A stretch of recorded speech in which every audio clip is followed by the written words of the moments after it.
हरे कृष्णा। जय श्री हरि। प्रिय भक्तजनों, आज है गुरुवार और आज आप गुरुवार के दिन बड़ी ही दुर्लभ कथा सुनेंगे। इस कथा को सुनने से भक्तों की सभी मनोकामनाएं भगवान बृहस्पति देव की कृपा से पूर्ण हो जाती है। तो आइए बड़ी ही श्रद्धा और प्रसन्न मन से इस कथा का श्रवण करते हैं। बोलिए बृहस्पति भगवान की जय। आइए श्रवण करते हैं। प्राचीन समय की बात है। भारत में एक राजा राज्य करता था। वह बड़ा प्रतापी तथा दानी था। वह नित्य प्रतिदिन मंदिर में भगवान दर्शन करने जाता था। वह बृहस्पति और गुरु की सेवा किया करता था। उसके द्वार से कोई भी याचक निराश होकर नहीं लौटता था। वह प्रत्येक गुरुवार को व्रत रखता एवं पूजन करता और वह हर दिन गरीबों की सहायता किया करता था। परंतु यह सब बातें उसकी रानी को अच्छी नहीं लगती थी। वह न तो व्रत करती थी और न ही किसी को एक पैसा भी दान में देती थी। वह राजा से भी ऐसा करने को मना करती थी। एक समय की बात है कि राजा एक दिन शिकार खेलने वन को चला गया। घर पर रानी और उसकी दासी थी। उस समय गुरु बृहस्पति साधु का रूप धारण कर राजा के दरबार पर भिक्षा मांगने आए। साधु ने रानी से भिक्षा मांगी तो वह कहने लगी, हे साधु महाराज, मैं इस दान और पुण्य से तंग आ गई हूँ। इस कार्य के लिए तो मेरे पति ही काफी हैं, वो बहुत दान करते हैं। अब आप ऐसी कृपा करें कि सारा धन नष्ट हो जाए तथा मैं आराम से रह सकूं। साधु रूपी बृहस्पति ने कहा, हे देवी, तुम बड़ी विचित्र हो। संतान और धन से तो कोई भी दुखी नहीं होता, इसको सभी चाहते हैं। पापी भी पुत्र और धन की इच्छा करता है। अगर तुम्हारे पास धन अधिक है तो तुम भूखे मनुष्य को भोजन कराओ, प्याऊ लगाओ, ब्राह्मणों को दान दो, धर्मशाला बनवाओ, कुआं, तालाब, बावड़ी, बाग बगीचे आदि का निर्माण कराओ तथा निर्धनों की कन्याओं को उनका विवाह कराओ, साथ ही यज्ञ आदि कराओ। इस प्रकार के कर्मों से आपके कुल का और आपका नाम परलोक में भी सार्थक होगा एवं तुम्हें स्वर्ग की प्राप्ति होगी। परंतु रानी साधु की इन बातों से खुश नहीं हुई। उसने कहा, हे साधु महाराज, मुझे ऐसे धन की आवश्यकता नहीं जिसको मैं अन्य लोगों में दान देती फिरूं तथा जिसको रखने और संभालने में मेरा सारा समय नष्ट हो जाए। साधु ने कहा, हे देवी, यदि तुम्हें ऐसी इच्छा है तो जैसा मैं तुम्हें बताता हूँ तुम वैसा ही करना।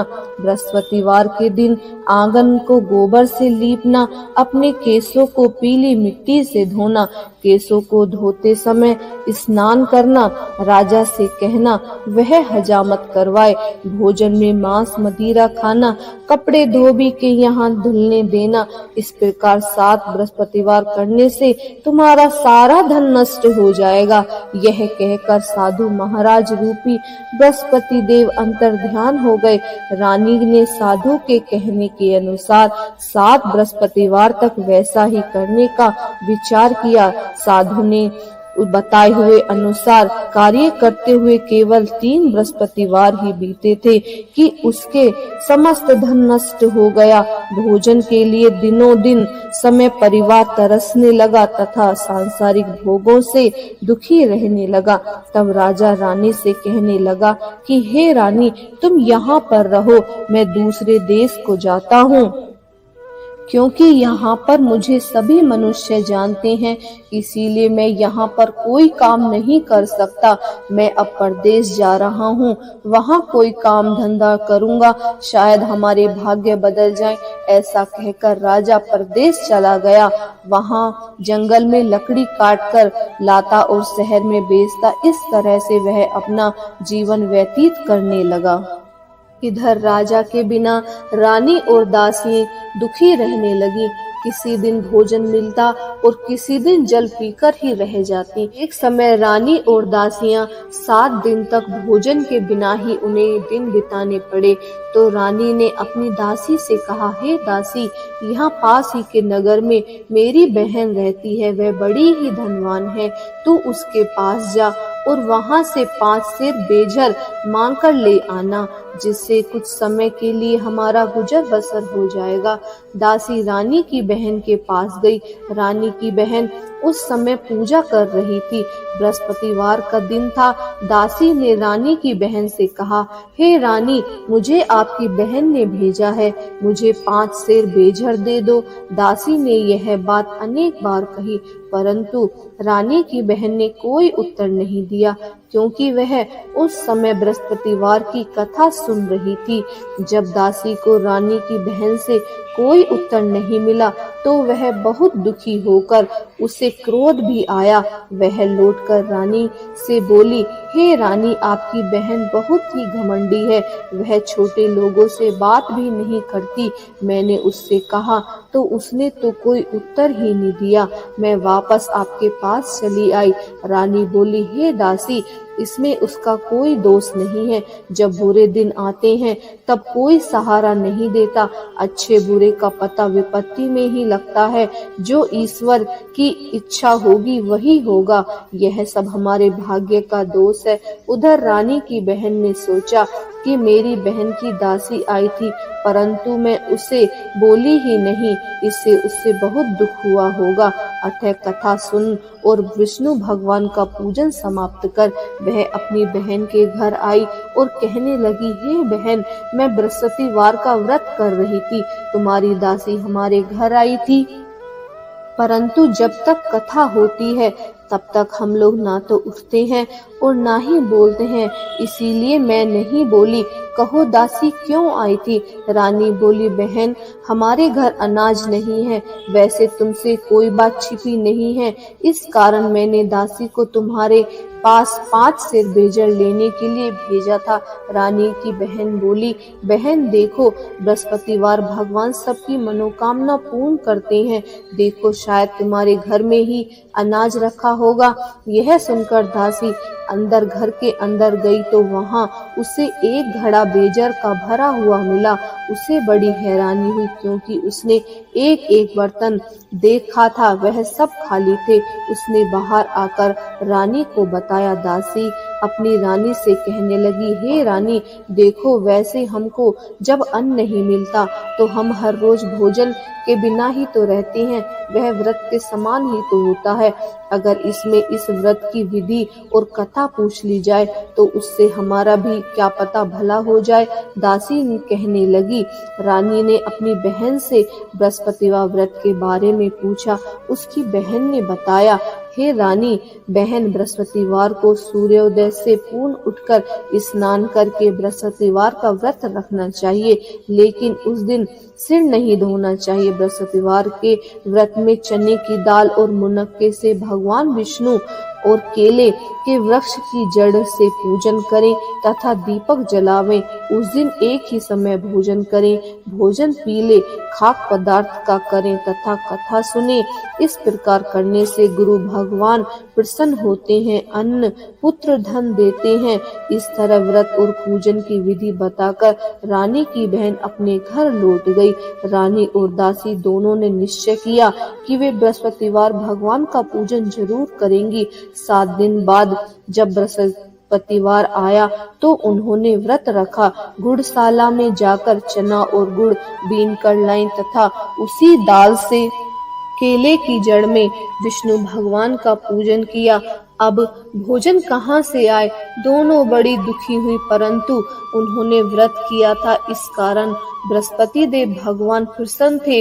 वे एक साधारण व्यक्ति के रूप में 2 थाली में पीला भोजन लेकर आए और दासी को देकर बोले, हे दासी, यह भोजन तुम्हारे और रानी के लिए है, तुम दोनों इस भोजन को कर लेना।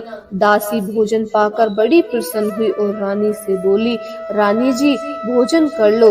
रानी को भोजन आने के बारे में कुछ भी पता नहीं था, इसलिए वह बोली दासी से, तू ही कर ले जा भोजन, क्यों तू हमारी व्यर्थ में हंसी उड़ाती है।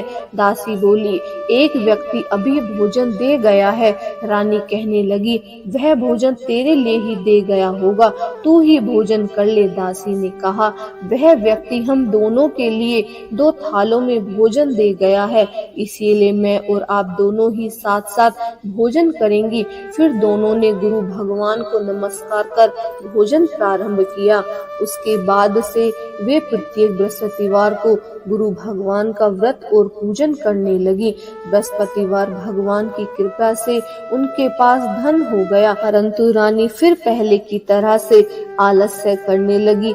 तब दासी बोली, देखो रानी, तुम पहले भी इस प्रकार आलस्य करती थी, तुम्हारे धन के रखने में कष्ट होता था, इस कारण सभी धन नष्ट हो गया। अब गुरु भगवान की कृपा से धन मिला है तो फिर से तुम्हें आलस होता है। बड़ी मुसीबतों के बाद हमारे यहाँ धन आया है, इसीलिए हमें दान पुण्य करना चाहिए। तुम्हें भूखे मनुष्य को भोजन कराओ, प्याऊ लगवाओ, ब्राह्मणों को दान दो, कुआं तालाब बावड़ी आदि का निर्माण करवाओ, मंदिर पाठशाला बनाकर दान दो, कुंवारी कन्याओं का विवाह कराओ, धन को शुभ कार्यों में खर्च करो, जिससे तुम्हें और तुम्हारे कुल का यश बढ़ेगा तथा स्वर्ग प्राप्त हो और पितृ प्रसन्न होंगे। दासी की बात मानकर रानी ने इसी प्रकार के कर्म करने प्रारंभ किए, जिससे उनका काफी यश फैलने लगा।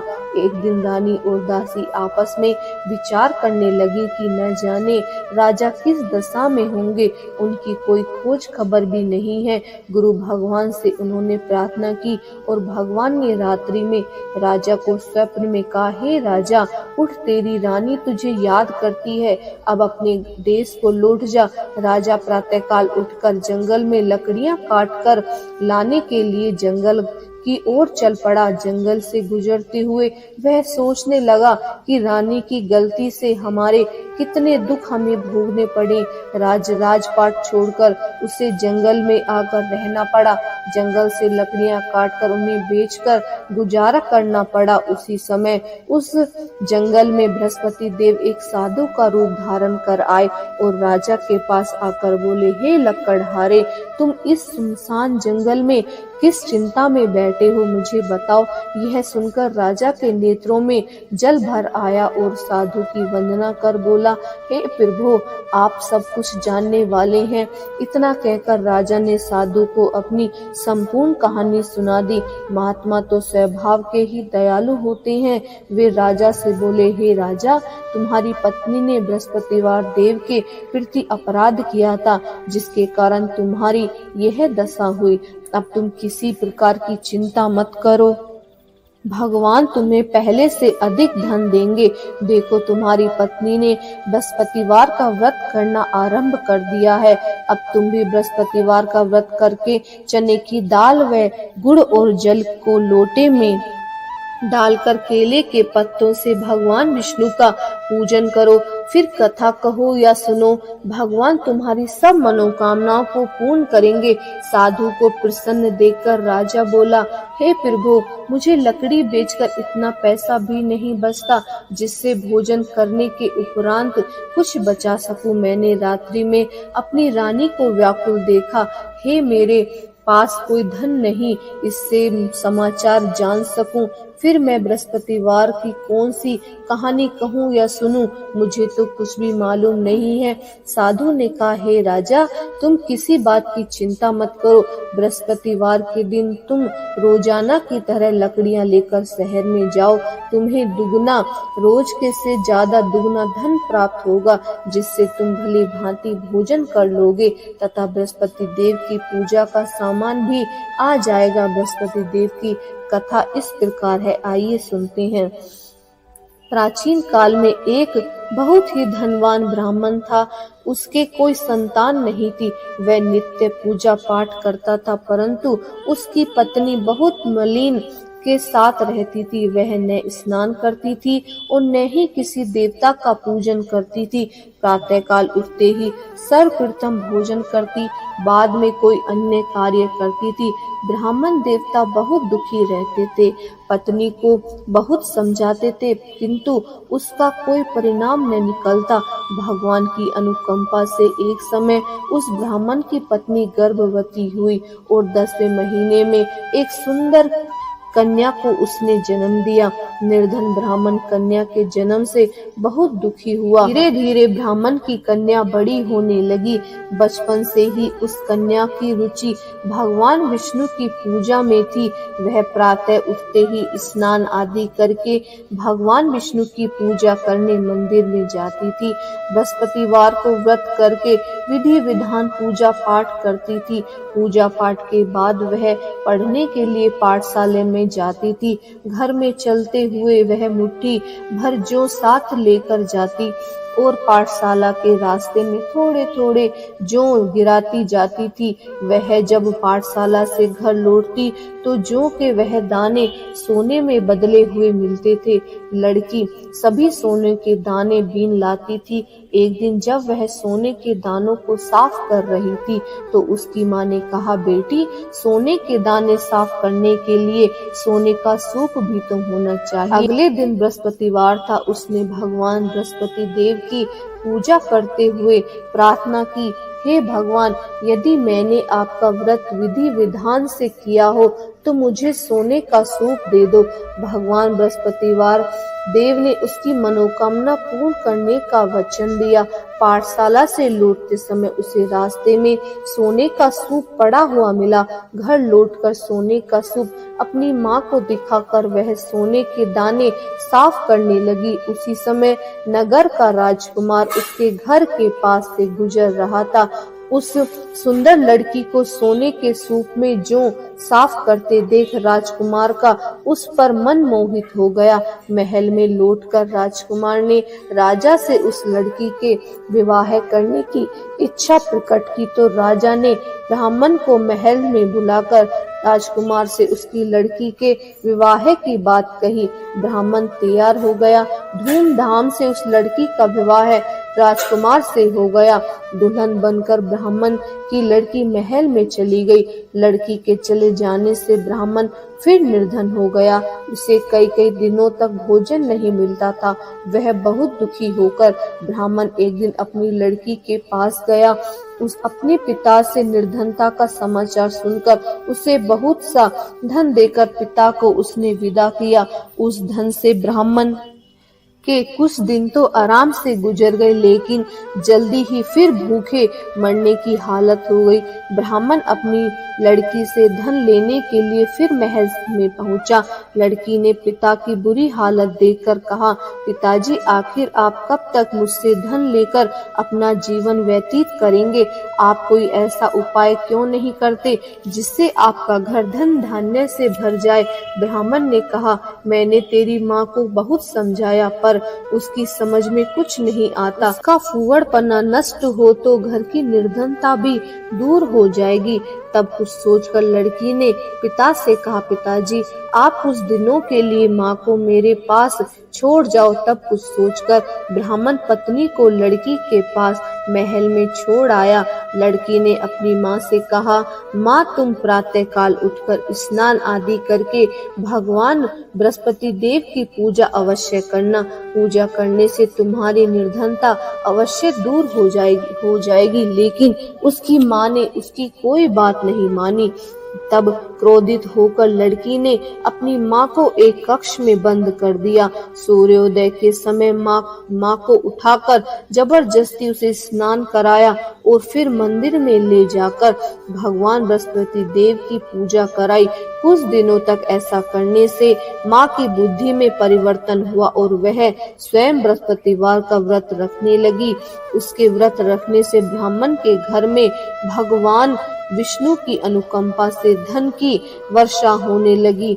दोनों पति पत्नी धन संपत्ति पाकर आनंदित पूर्वक जीवन व्यापन करते हुए विष्णु धाम को चले गए। लकड़हारा बने राजा ने उस साधु से भगवान बृहस्पति देव की यह कथा सुनकर बृहस्पतिवार का व्रत करके भगवान विष्णु की पूजा की। उस दिन से उसके सभी कलेश दूर हो गए, लेकिन अगले बृहस्पतिवार को कामकाज से अधिक व्यस्त रहने के कारण उसने भगवान बृहस्पति देव जी का व्रत नहीं किया। भगवान बृहस्पति देव लकड़हारे से क्रोधित हो गए और उसे भूल की सजा दी। उस दिन नगर के राजा ने नगर में घोषणा करके सबको सूचित किया, प्रत्येक नागरिक मेरे महल में भोजन करने आए, जो नहीं आएगा उसे अपराध मानकर भारी दंड दिया जाएगा। लकड़हारा बने राजा ने उस नगर के राजा की घोषणा तो सुनी, लेकिन जंगल से लकड़ी काट कर लाने और उन्हें बेचने में देर हो जाने के कारण वह समय पर महल में भोजन करने नहीं जा सका। अतः राजा के सैनिक लकड़हारे को पकड़कर महल में ले आए। राजा ने उसे महल में एक कक्ष में बैठाकर भोजन कराया। उस कक्ष में एक खूंटी पर रानी का सोने का हार लटका हुआ था। लकड़हारा अकेला उस कक्ष में भोजन कर रहा था। तभी उसने एक आश्चर्यजनक घटना घटती हुई देखी। देखते ही देखते वह खूंटी हार को निगल गई। थोड़ी देर के बाद राजा ने हार को गायब देखा तो लकड़हारे को कारावास में डलवा दिया। लकड़हारा मन ही मन अपने भाग्य को कोसने लगा। तभी उसे जंगल में मिले साधु का स्मरण हो आया। थोड़ी देर में भगवान बृहस्पति देव सन्यासी के रूप में उसके सामने प्रकट हुए और कहा, हे लकड़हारे, तूने भगवान बृहस्पति देव की पूजा नहीं की, इसी कारण तुम्हें कष्ट हुआ है। लेकिन अब तुम चिंता मत करो। बृहस्पतिवार के दिन कारागार के दरवाजे पर तुम्हें कुछ पैसे पड़े मिलेंगे। उन पैसों से भगवान बृहस्पति देव का व्रत करके उनकी पूजा करोगे तो तुम्हारे सब दुख नष्ट हो जाएंगे। बृहस्पतिवार के दिन दरवाजे पर पड़े मिले पैसों से चने और गुड़ मंगवाकर लकड़हारे ने बृहस्पतिवार की कथा कही और तो भगवान बृहस्पति देव ने प्रसन्न होकर उस नगर के राजा को स्वप्न में लकड़हारे को कारागार से मुक्त करने को कहा। सुबह राजा ने अपने कक्ष में आकर देखा तो खूंटी पर रानी का हार टंगा हुआ था। राजा ने लकड़हारे को मुक्त कर दिया और उसे धन और आभूषण देकर विदा किया। लकड़हारा बना राजा उस नगर में चलकर अपने नगर में पहुंचा तो उस नगर में कुएं, धर्मशाला, बाग बगीचे देखकर बहुत प्रसन्न हुआ। राजा ने किसी से पूछा, ये कुएं, धर्मशालाएं किसने बनवाई हैं? सबने उसे बताया कि ये सब रानी और उसकी दासी ने बनवाए हैं। राजा महल में पहुंचा तो रानी से उसका भव्य स्वागत किया। तब राजा ने निश्चय किया कि सप्ताह में एक बार तो सभी बृहस्पति देव का व्रत तथा पूजन करते हैं। मैं दिन में 3 बार बृहस्पतिवार की कथा कहूँगा। कुछ दिनों के बाद राजा को अपनी बहन की याद आई। एक दिन घोड़े पर सवार होकर राजा अपनी बहन से मिलने चल दिया। अभी राजा नगर के बाहर पहुंचा ही था कि उसने कुछ लोगों को एक शव को ले जाते देखा। राजा को स्मरण हो आया कि आज उसने किसी को बृहस्पतिवार की व्रत कथा नहीं सुनाई है। राजा ने उन लोगों को रोककर कहा, भाइयों, आप सबको ले जाने से पहले मुझसे बृहस्पतिवार की कथा सुन लो। लोगों ने राजा पर क्रोधित होते हुए कहा, तुम पागल तो नहीं हो गए हो? लेकिन कुछ बूढ़े लोगों ने कहा, अच्छा भाई, साथ में चलते चलते तुम अपनी कथा भी सुना। राजा ने चलते हुए आधी कथा ही सुनाई थी कि शव हिलने लगा। राजा के पूरी कथा सुनते ही शव उठकर बैठ गया। लोगों ने हैरानी से दांतों तले उंगली दबाई और अगले बृहस्पतिवार से भगवान बृहस्पति देव का व्रत करने व कथा सुनने का निश्चय कर लिया। अब घोड़े पर सवार राजा चलते हुए एक किसान के पास पहुंचा। किसान अपने खेत में हल चला रहा था। राजा ने कहा, अरे भाई, मुझसे बृहस्पतिवार का कथा सुन लो। किसान झुंझलाकर बोला, अरे भाई, देख नहीं रहे हो, जितने देर तक तुम्हारी कथा सुनूंगा उतनी देर में तो मैं पूरा हल चला लूंगा। राजा निराश होकर चलने लगा। तभी किसान के बैल लड़खड़ाकर जमीन पर गिर पड़े। किसान के पेट में भी जोर का दर्द होने लगा। उस किसान की पत्नी जब खाना लेकर आई तो उसने किसान से इस बारे में पूछा। किसान ने घुड़सवार की पूरी कहानी सुनी। किसान की पत्नी दौड़ती हुई राजा के पास पहुंचकर हाथ जोड़कर बोली, भैया, मैं तुम्हारी कथा सुनने को तैयार हूँ। राजा ने उसके साथ खेत पर पहुंचकर बृहस्पतिवार की कथा सुनाई। तभी बैल उठकर खड़े हो गए। किसान के पेट का दर्द भी तुरंत ही ठीक हो गया। राजा अपनी बहन के घर पहुंचा तो उसकी बहुत आव भगत हुई। अगले दिन सुबह उठकर राजा ने देखा कि घर के सभी लोग भोजन कर रहे हैं। किसी भूखे को बृहस्पतिवार की कथा सुनाए बिना राजा भोजन नहीं करता था। उसने बहन से कहा, बहन, क्या घर में कोई ऐसा व्यक्ति नहीं है जिसने अभी तक भोजन न किया हो? उसकी बहन बोली, भैया, हमारे घर में तो क्या आपको पूरे नगर में कोई ऐसा व्यक्ति नहीं मिलेगा जिसने सुबह सुबह भोजन नहीं किया हो। राजा अपनी बहन के घर के बाहर निकलकर उस नगर में बिना भोजन के व्यक्ति की तलाश करने लगा। एक गड़ियारे के घर में उसका बेटा बीमार होने के कारण भूखा पड़ा हुआ था। राजा ने उसको जाकर बृहस्पतिवार की कथा सुनाई। कथा सुनते सुनते गडरिये का बीमार बेटा बिल्कुल ठीक हो गया।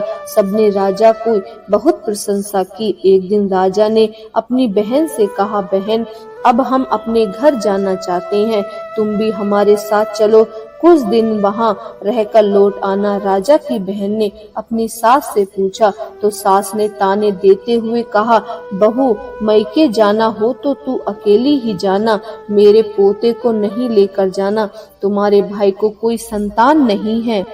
कहीं तुम्हारी भाभी मेरे पोते पर कोई जादू टोना न कर दे। दूसरे कक्ष में बहन की सास की बातें सुनकर राजा दुखी मन से अकेला ही अपने नगर को लौट गया।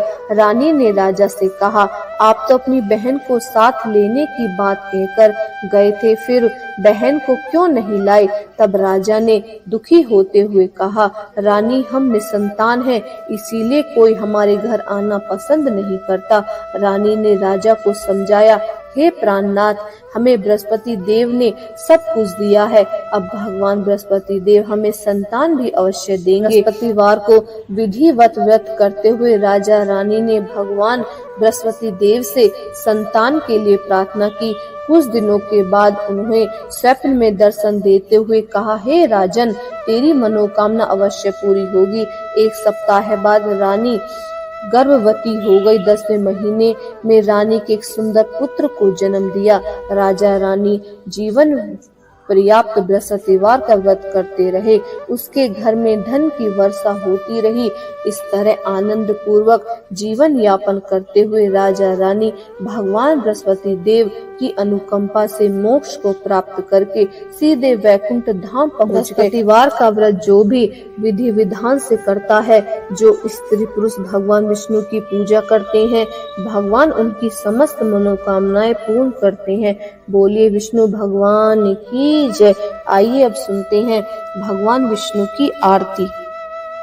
ओम जय जगदीश हरे, स्वामी जय जगदीश हरे, भक्ति जनों के संकट, दास जनों के संकट क्षण में दूर करे। ओम जय जगदीश हरे, जो ध्यावे फल पावे, दुख विन से मन का, स्वामी दुख विन से मन का, सुख संपत्ति घर आवे, सुख संपत्ति घर आवे, कष्ट मिटे तन का।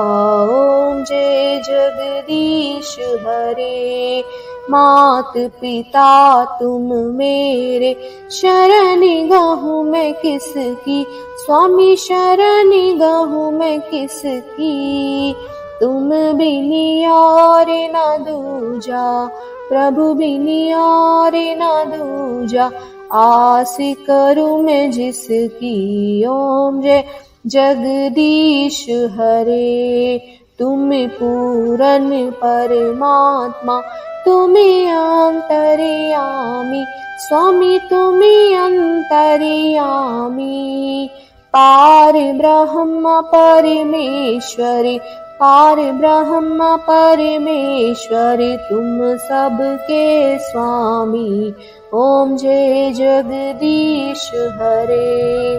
तुम करुणा के सागर, तुम्हें पालन करता, स्वामी तुम्हें पालन करता। मैं मूरख खल कामी, मैं सेवक तुम स्वामी, कृपया करो भरिता। ओम जय जगदीश हरे। तुम हो एक अगोचर, सबके प्राणपति, स्वामी सबके प्राणपति। किस विध मिलूं दयामय, किस विध मिलूं दयामय, तुमको मैं कुमति। ओम जय जगदीश हरे। दीन बांधु दुख हरिता, तुम रक्षक मेरे, स्वामी तुम ठाकुर मेरे। अपने हाथे उठाओ, करुणा हस्ते उठाओ, द्वार पड़ा तेरे। ओम जय जगदीश हरे। विषय विकार मिटाओ, पाप हरो देवा, स्वामी कष्ट हरो देवा।